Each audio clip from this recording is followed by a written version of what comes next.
Através dessa vivência pessoal, você sabe, uma pessoa tem uma vivência de algo, na mesma hora aquilo puxa alguma coisa a mais. Sempre é assim. Uma experiência puxa a outra. E há uma tendência da personalidade humana de avançar. Ele rompe o paradigma dele. Total. E agora, o que se passa? Ela começa, então, a andar com mais segurança. Você está entendendo? Por exemplo, ela está firme dentro do caminho que ela começou. Porque aquilo tem sua razão, tem lógica, é necessário. Então, isso muda tudo.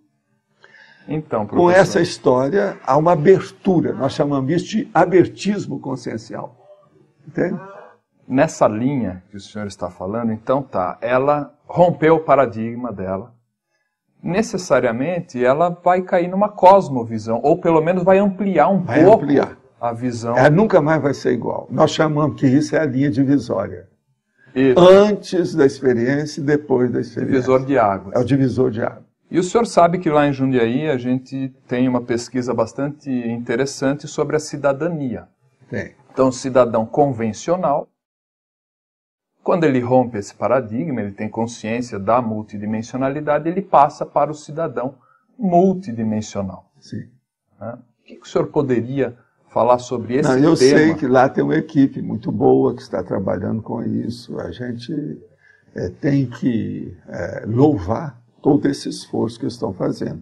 Agora, o que se passa com essa cidadania multidimensional? O problema sério é que a pessoa, em primeiro lugar, ela diminui o nível do nacionalismo dela e vai caminhando para a democracia plena. Agora, o que se passa? Isso é um senhor problema do ponto de vista político. Por quê? Dentro dessa política existente, por exemplo, no capitalismo selvagem, que é esse que nós vivemos aqui nos Estados Unidos, aqui no Ocidente, nesses países, nós ainda temos o processo da eleição, o problema da representatividade. A representatividade, dentro da democracia, ela é falha. Olha o que acontece no Brasil hoje com o Senado, a Câmara dos Deputados, a corrupção que graça em todos os poderes do Brasil atualmente, que a gente aí fica estarrecido. E outra coisa, isso tudo já está começando a ficar até banalizado no Brasil, o processo da corrupção, o problema da impunidade. Agora, isso tudo existe devido ao regime político que nós temos. Mas veja, mudar esse regime político de representatividade, de você eleger alguém numa eleição, etc., e colocar no lugar uma eleição chamada todo mundo, para todo mundo opinar na hora e resolver o problema, isso é muito difícil, porque tem que revolver toda a estrutura da sociedade. Agora, o que se passa? Nós achamos que, do ponto de vista objetivo, isso vai ocorrer. A gente não sabe quando. Daqui 1 milênio, pode ser. Talvez até menos do que isso, daqui 900 anos, ou daqui 2 milênios, ou daqui 3 milênios. Então, essa democracia pura, a prática, você sabe que isso já ocorreu em pequenos núcleos na Terra, durante a história toda, desde a época dos gregos para cá. Mas apenas um pugilo, um pouquinho, um punhadinho de gente que conseguiu fazer isso e temporariamente. Depois vem o poder humano, engloba aquilo e acaba com tudo. Começa então esse abuso de poder. Porque o processo todo é de poder. Que política, o processo todo é esse. Agora, sem política, ninguém vive. A vida é feita pela política. A política faz parte da personalidade humana. Então é necessário. Agora, então, veja. Baseado nisso, a cidadania, primeira coisa, ela acaba e diminui demais o nacionalismo da pessoa. E diminui demais também o valor que ela dá para o regime político que nós vivemos, seja aqui e nesses outros países que tem por aí afora. Tudo isso, então, ela começa a pensar como é que ela pode fazer para ajudar a começar a dar exemplo para se criar a democracia plena, pura, real, através de um Estado mundial, oportunamente, daqui séculos. Com isso, então, esse é o caminho político que nós temos dentro da conscienciologia. Então, por exemplo, aqui, nós criamos aqui esse bairro que hoje é chamado bairro Cognópolis. Aqui dentro nós temos essas instituições, que são as 17 instituições, e já tem mais de 40 empresas conscienciológicas também a partir daqui. Com isso, nós queremos mostrar a aplicação prática, objetiva, vivenciada da cosmoética e do ponto de vista da democracia. Agora, tudo isso, por enquanto, as pessoas vão olhar e falar assim, não, isso ainda é um visionarismo. A coisa está só engatinhando, sim. Mas veja, nós não temos nenhuma esperança de massificar os conhecimentos da conscienciologia. Quando eu fiz a primeira palestra, por exemplo, no Instituto, no dia da inauguração, com os nossos amigos, voluntários, etc., isso em 1988, já vão para mais de 21 anos já, eu falei com eles, olha aqui, não espere que nós vamos massificar esses conhecimentos da conscienciologia. A Terra não está preparada para isso. É igualzinho eu querer apresentar a teoria geral da relatividade para minha gatinha cristã. Ela não vai entender nada disso. Então, a humanidade não está preparada ainda para isso. Nós estamos muito na frente dessa realidade, sabemos disso. Agora, então, nós trabalhamos com uma microminoria minúscula de pessoas que já entendem e que já estão motivadas para vivenciar essa realidade mais avançada, mais evoluída. Agora, quais são essas pessoas? É aí que vem a estrutura nossa da conscienciologia. São as pessoas que fizeram aquilo que nós chamamos de curso intermissivo. O que é o curso intermissivo? São esses que entendem o princípio da descrença mais sério, que estão na ponta. O processo do curso intermissivo é o seguinte, intermissão é o período entre duas vidas humanas. Por quê? Se uma pessoa começa a sair do corpo, ela vai ver que ela tem vários veículos de manifestação e que ela sobrevive à desativação do corpo. Quando o corpo se desfaz, o corpo humano, a consciência vai no outro veículo e se manifesta.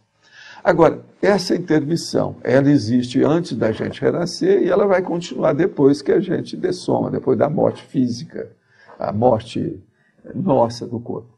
Agora, a desativação do corpo humano. Então, a partir desse processo, nós vamos ver que, desde mais ou menos meados do século passado, do século XX, a partir mais ou menos de 1951 e diante, houve uma intensificação extrafísica na intermissão de cursos para a pessoa se preparar antes de renascer, para depois ela desenvolver a vida dela e depois ela retornar para retomar, entende? A evolução dela, que é aquilo que nós chamamos, que é o processo da própria pessoa passar o bastão para si mesma.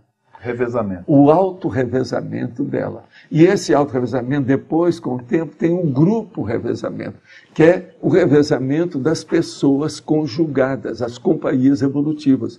Porque ninguém consegue evoluir, progredir, sem companhias. Nós fazemos evolução pessoal. Por exemplo, cada um de nós tem uma ficha evolutiva pessoal específica. E o que manda na nossa vida, do ponto de vista evolutivo, é o saldo dessa ficha.